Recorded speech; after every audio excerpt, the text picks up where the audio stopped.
Hey everyone, thought I'd do a little video, haven't done one in a while. Been listening a lot to this song from Neil Young, Pushed It Over the End. It's one you may not have heard before, it's definitely worth checking out.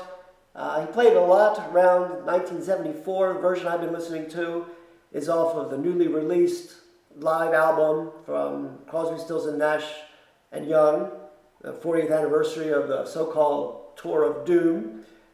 An important part of this song, before I forget, is when he's playing back in that stage, when he's playing that White Falcon, I think it's a Gretsch, when he's playing that, he's using a full tune down a whole step tuning. So not just dropping the D or both Ds, the whole thing is tuned down a whole step. He uses that also on Don't Be Denied at times. You can listen to different versions over the years and how he uses either regular tuning or the full drop one. So this one will help sound more like the record.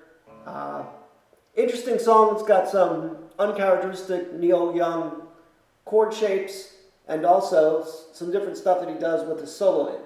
And it's just fun to play too. Lots of tempo changes, a bunch of different parts. We'll go through the different parts, then we'll fool around a little bit with some of the soloing stuff. All right.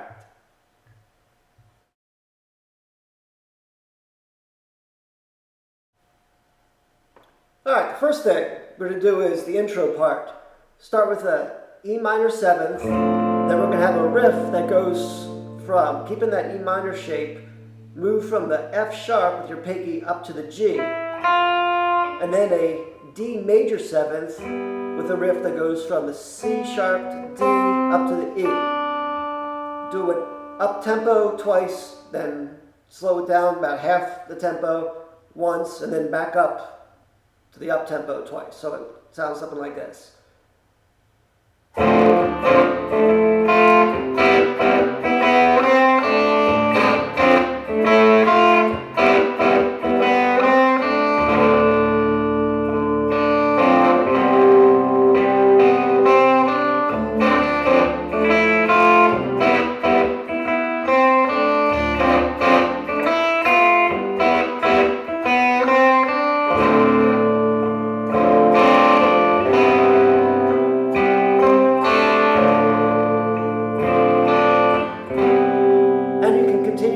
For as long as you want to have some soloing, or if you want to just move right into the first set of chords for the verse. It's going to be an E minor 7th to a C add 9. The difference between a C add 9 and a C9 is that a C9 also has a 7th in it, or actually a flat 7th. But here we're just going to use a C, and then we're going to use the 9, which is take 9, subtract 7, and you'll get 2. That means in the scale of C major, the second note, which is going to be D.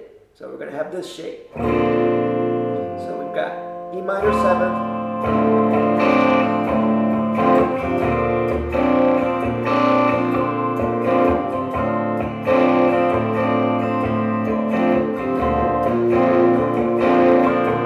and then the next part, although no on G, A. It's another poor man falling, A. And then a series of suspended chords back to the unsuspended.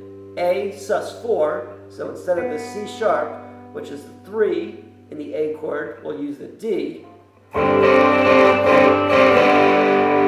then a G sus4, so instead of the B, we'll use the C. I'll just use my thumb to mute the lower two strings. And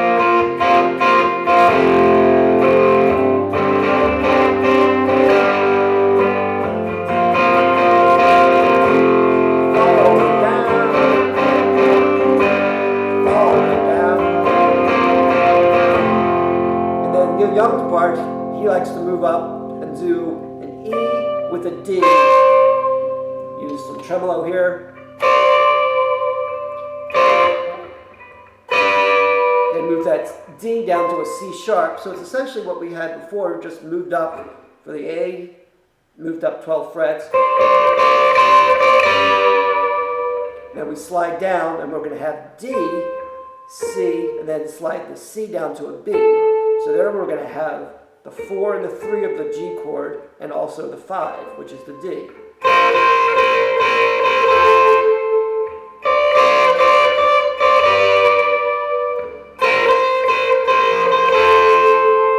And that section back on our A is 4 to an A. Let it ring, and then A sus2. So instead of C sharp, we move down to the second of the A scale, A major scale, and that's going to be a B. On this lazy G shore, D sus2, standing on F major 7. Repeat.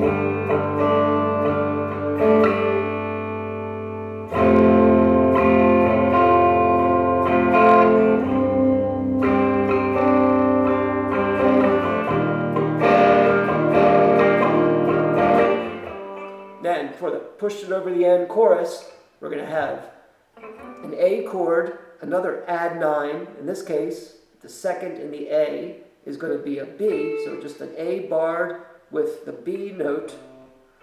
Down to a G add 9, so same shape. D sus2, F major 7. Pushed it over the end.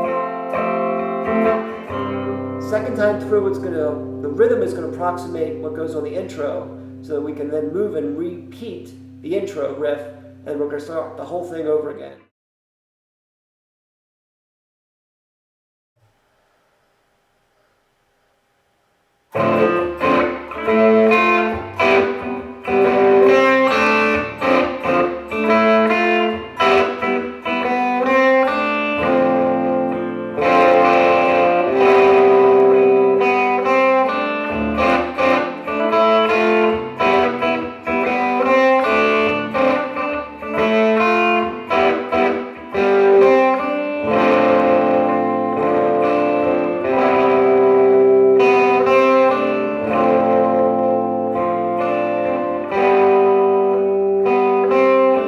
Looking Millie's got a gun in her hand, but she don't know how to use it. Sooner or later she'll have to take a stand. She ain't about to lose it. And all the townspeople gather round, come to see what's going down. Although no one hears a sound. Another poor man falling down, falling down, falling down, falling down, falling.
Alright, so now as we try to make sense of some of the soloing that it does, we get a bit of an interesting twist. When I first started fooling around with this song, I assumed, so it starts with E minor 7th, and we've got a riff that's got an F sharp and a G, so I figured we're going to have some variation of a minor scale, an E minor or E minor pentatonic, but turns out when you listen to it, the solo's actually got a much happier, cheerier, or bouncy step, and it's not just the rhythm, it's that it's got a major feel to it. And so we want to find room for that G sharp, which shows up in riffs like this.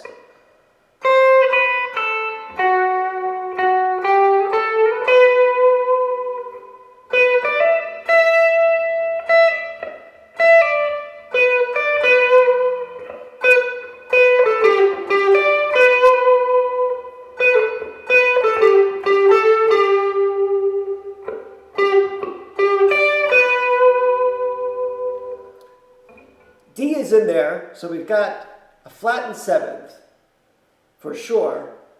If you take the flattened 7th and you take the G sharp and keep everything else in the major scale the same, what you end up with is what's known as an E mixolydian, which has the same notes in it as the A major scale.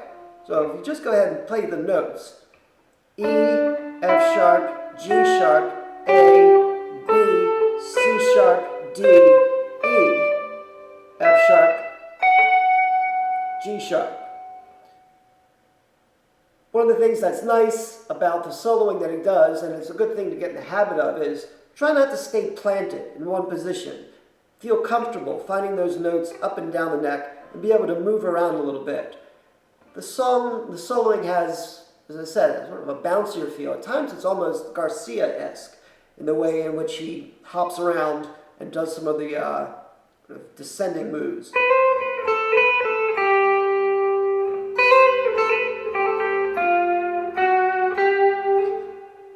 Though it's, I'm saying, E mixolydian, or an E major bass scale, don't be afraid, when the time is right, to move to the minor side. And that's often what guitarists will do when they're soloing is do a mix of major and minor. So when you're, say, moving over the progression that's got the F sharp and the G, then that might be a time to use a minor scale where you've got the G sharp flattened to a G, as you'd find in a E minor scale. All right, so with that in mind, let me fool around a little bit. First with the backing track over the slow parts, and then for the parts of the song that move up, more up-tempo, I think I dropped the backing track out, and we'll just play around with it a little bit. All right, so the idea is to have fun, and with Neil Young, as with so many guitarists, getting the right notes is important, but almost more important than the right notes is the right timing. So if you can aspire to getting the right timing, your solos will be much crisper and be much more interesting. That's why someone like Neil Young can get away with interesting solos that have one or two notes in them, all in the timing. All right, so I'm not saying it's something I've got, more of think of it as something to aspire to. All right, so let me play around a little bit with it.